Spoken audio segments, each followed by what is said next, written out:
नंदी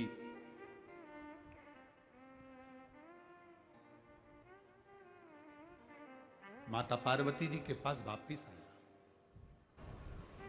अब नंदी ने आकर क्या देखा कि माता पार्वती के पास आया और माता पार्वती से कहा कि उस स्त्री का दुख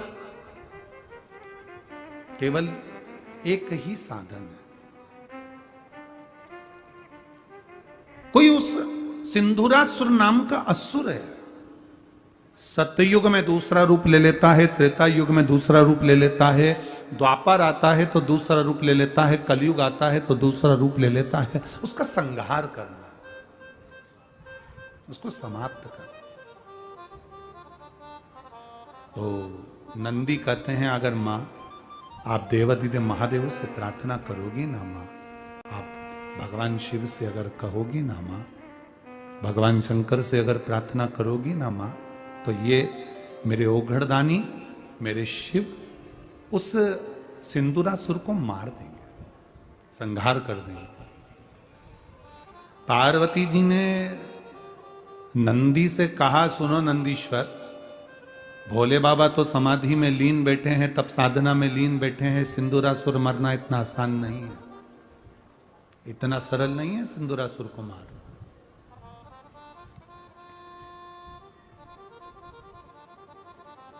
फिर करें क्या? पार्वती जी बोलती हैं थोड़ी प्रतीक्षा करो। समय निकलता गया, नंदी फिर आ गया।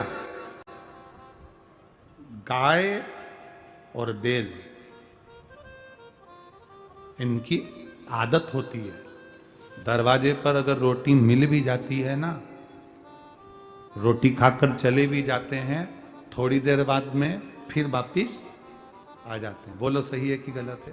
फिर आ जाते हैं। आपको लगता है कि मैंने अभी तो रोटी दी थी, फिर आकर खड़ा हो गया, फिर पहुंच गया, फिर आ गए तो वापिस ना ना। रोटी खाने के बाद गाय चली जाए, वापिस दरवाजे पर आकर खड़ी हो जाए, रोटी खाने के बाद बैल नंदी चला जाए, वापिस आकर दरवाजे पर खड़ा हो जाए, तो समझ लेना कि कुछ तकलीफ तुम्हारे जीवन में आने वाली है, जिसको वो गाय आकर खड़ी होकर रोक रही है, वो नंदी रोक रहा है, वो बैल रोक रहा है।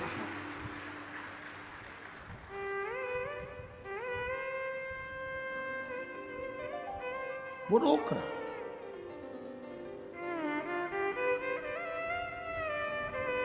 बहन बेटी, गौ माता,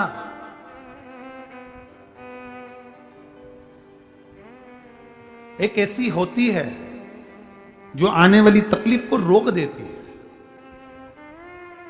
तुम्हारे घर की बहन बेटियां अचानक तुम्हारे दरवाजे पर आ जाए, तुम ये मत सोचना कि 500 का लिफाफा देना पड़ेगा, 100 का लिफाफा देना, ना ना ना। बहन बेटियां अचानक आ जाए, समझ लेना। कोई बहन बेटी से पूछे जीजी आज कैसे आ गई, कहां जा रही थी? तो बहन बेटी कह दे मैं इधर जा रही थी, तो मेरा मन करा तो मैं मम्मी से मिलने, पापा से मिलने, भैया से मिलने, भाभी से मिलने, बच्चों से मिलने, भतीजा भतीजे से मिलने मैं आ गई। अचानक अगर बहन बेटी आ जाए, अचानक गौ माता आ जाए, समझ लो कोई काल आने वाला था, उसको टालने के लिए बहन बेटी और गौ माता आ गई, अचानक आ गई है। छत्तीसगढ़ में जो 7 तारीख से 13 तारीख तक पितृपक्ष में जो कथा सुनेंगे अपन, उस कथा को जब हम श्रवण करेंगे, गो पितर शिव महापुराण की कथा है। गो पितर, उसको श्रवण करना कि गाय को रोटी क्यों दी जाती है। ये पोला का त्योहार यहां मनाते हैं महाराष्ट्र में, बैल की पूजन। ये त्योहार क्यों मनाया जाता है? धर्म की पूजन, बैल की पूजन, नंदी की पूजन क्यों होती है? क्यों शंकर भगवान ने नंदी को अपने पास में रख लिया? शंकर जी पे जल चढ़ाने वाले को पितृदोष क्यों नहीं लगता? कारण क्या है?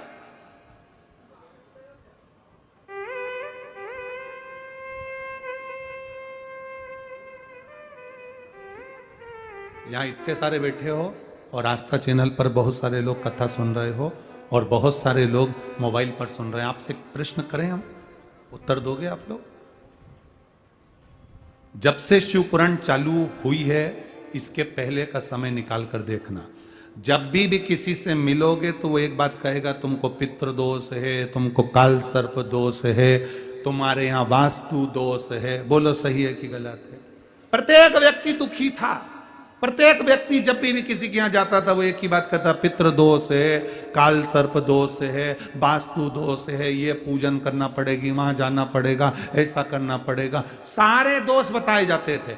जब से शिव पुराण चालू हुई और तुमने एक लोटा जल चढ़ाना चालू करा, सारे दोष अपने आप समाप्त होते चले।